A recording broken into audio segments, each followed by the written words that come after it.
Sono proseguite anche oggi le operazioni per l'estinzione degli incendi che da martedì scorso stanno interessando il Carso Goriziano e Triestino.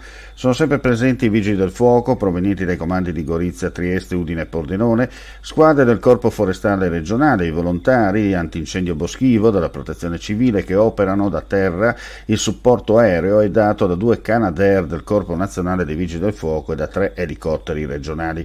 Nella giornata odierna la situazione degli incendi è andata via via migliorando, i mezzi aerei eseguono lanci d'acqua nelle zone non raggiungibili dal personale di terra, uomini e mezzi stanno spegnendo e bonificando alcuni focolai sparsi, sono stati predisposti alcuni presidi a protezione delle case, alcune squadre stanno vigilando lungo le arterie principali pronte a intervenire in caso di bisogno.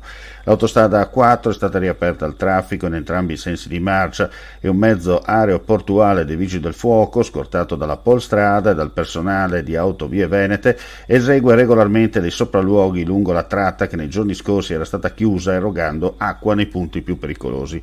Presso il posto di comando avanzato dei Vigili del Fuoco, allestito a Iamiano, si stanno gestendo le operazioni sul campo e si susseguono le riunioni tra i rappresentanti dei vari enti per fare il punto della situazione. I Vigili del Fuoco hanno dato il nulla osta alla riapertura della linea ferroviaria tra Monfalcone e Bivio d'Aurisina, che avverrà dopo i controlli e ripristini necessari da parte del personale di Rete Ferroviaria Italiana.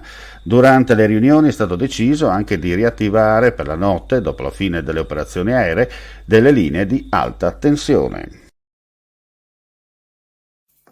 Vuoi assaggiare una birra dove al suo interno scopri la specialità tipica friulana?